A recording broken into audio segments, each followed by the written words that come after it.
السلام علیکم۔ First news کی رمضان ٹرانسمیشن جاری ہے اور ہم اس میں لا رہے ہیں اپنے ناظرین کے لیے ملک بھر سے نامور نعت خواں، ثنا خوانی اور قصیدے پڑھنے والے معروف شخصیات کو آپ کے سامنے۔ تو آئیے دیکھتے ہیں آج رمضان ٹرانسمیشن کا پہلا مہمان کون اپنا کلام سنانے جا رہا ہے۔ صلی اللہ علیہ یا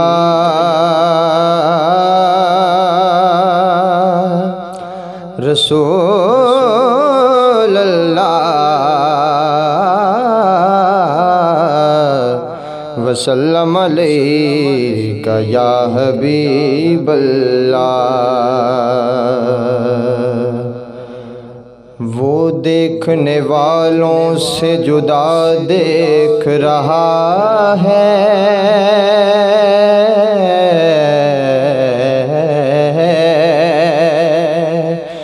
وہ دیکھنے والوں سے جدا دیکھ رہا ہے، خالق تو محمد کی ادا دیکھ رہا ہے۔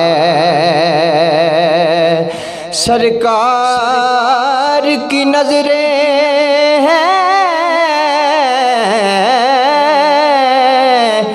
گنہگار پہ ناصر،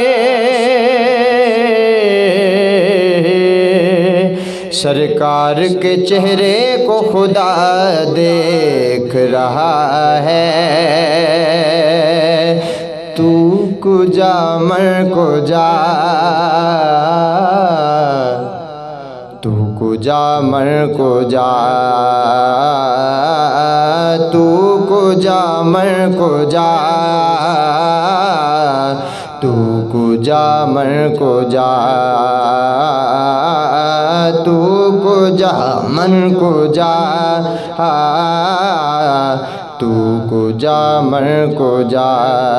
الہام ہے جامع تیرا، الہام ہے جامع تیرا، قرآن امامہ ہے تیرا، ممبر تیرا عرش بری، ممبر تیرا عرش بری، یا رحمت للعالمین، تو کجا مر کجا،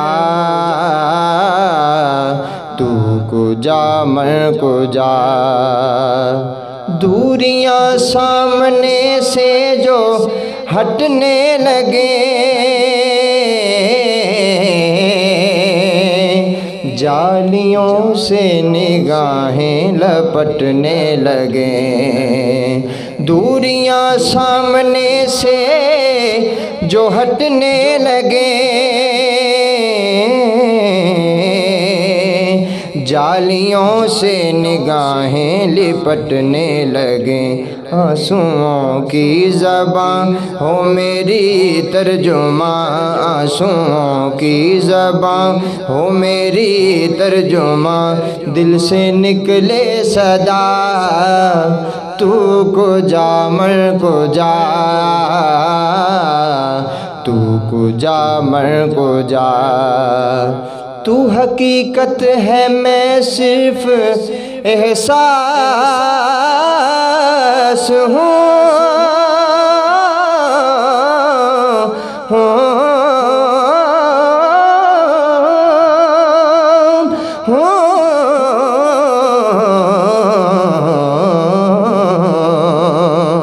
تو حقیقت ہے میں صرف احساس ہوں،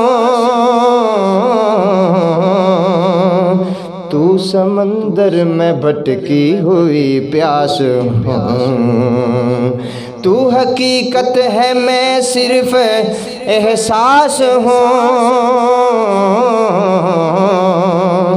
تو سمندر میں بھٹکی ہوئی پیاس ہوں، میرا گھر خاک پر اور تیری راہ گزر، میرا گھر خاک پر اور تیری راہ گزر، سدرۃ المنتہا، تو کجا مر کجا،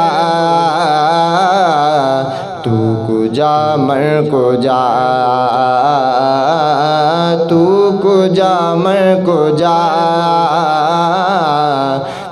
کجا من کجا نحمده ونصلي ونسلم على رسوله الكريم اما بعد فاعوذ بالله من الشيطان الرجيم بسم الله الرحمن الرحيم ما كان محمد أبا أحد من رجالكم ولكن رسول الله وخاتم النبيين صدق الله العظيم الصلاة والسلام عليك يا سيدي يا رسول الله وعلى آلك وصحابك يا سيدي يا نور الله.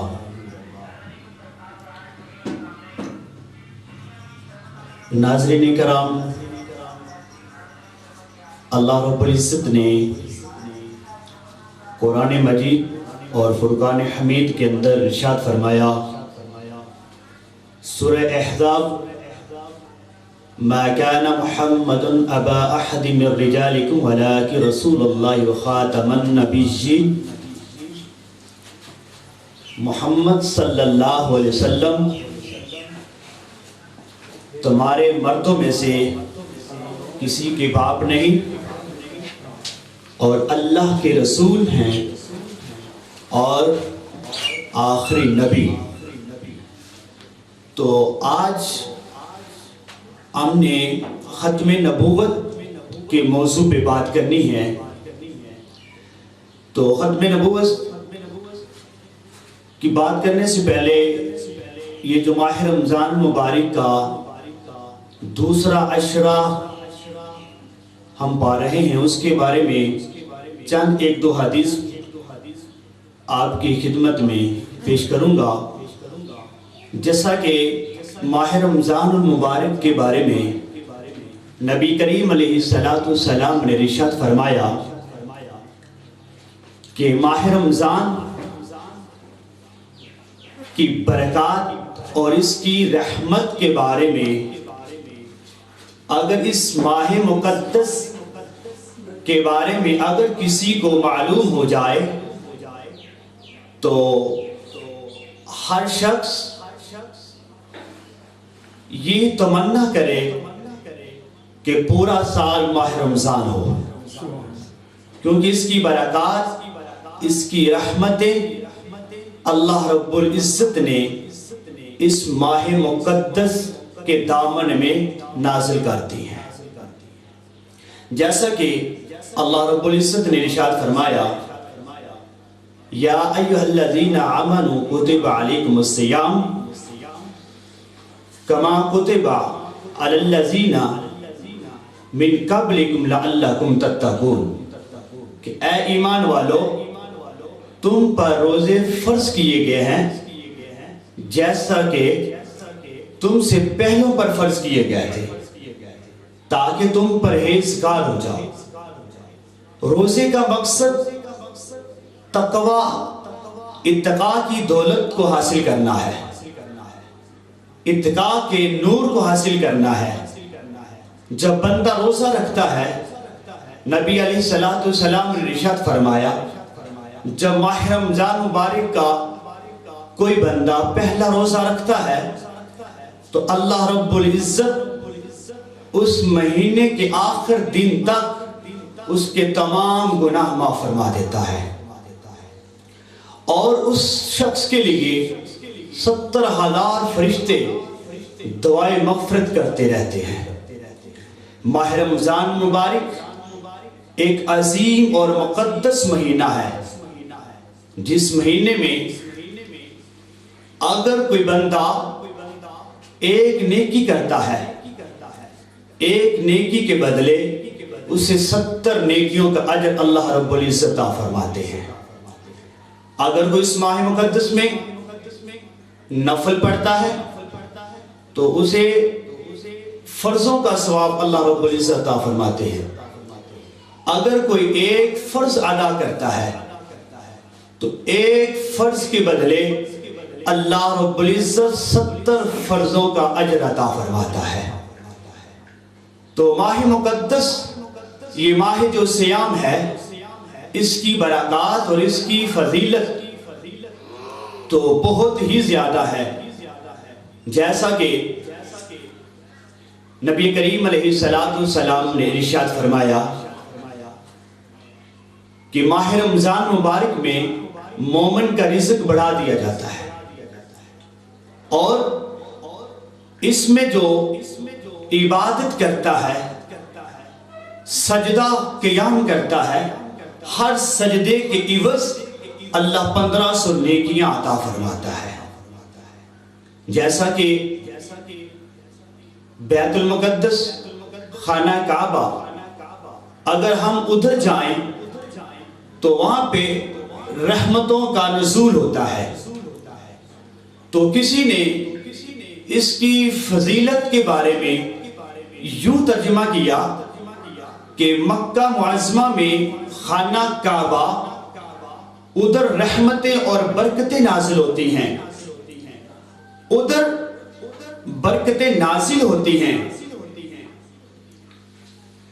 خانہ کعبہ مثل ایک دریا ہے، اور ماہ رمضان بارش کی مثل ہے کہ ہم نے اگر رحمتیں حاصل کرنی ہوں تو ہم بیت اللہ خانہ کعبہ میں جاتی، دیگر جتنے بھی جنگ صحابہ اکرام علیہ رضوان جنگ یمامہ میں شہید ہوئے، کیونکہ اس جنگ میں صحابہ اکرام علیہ رضوان نے اپنی جانوں کی قربانی پیش کر کے واضح کر دیا کہ یہ جو مسئلہ ختم نبوت کا ہے یہ بہت احساس مسئلہ ہے، ہم اس مسئلے میں اپنی جانوں کی پرواہ نہیں کریں گے۔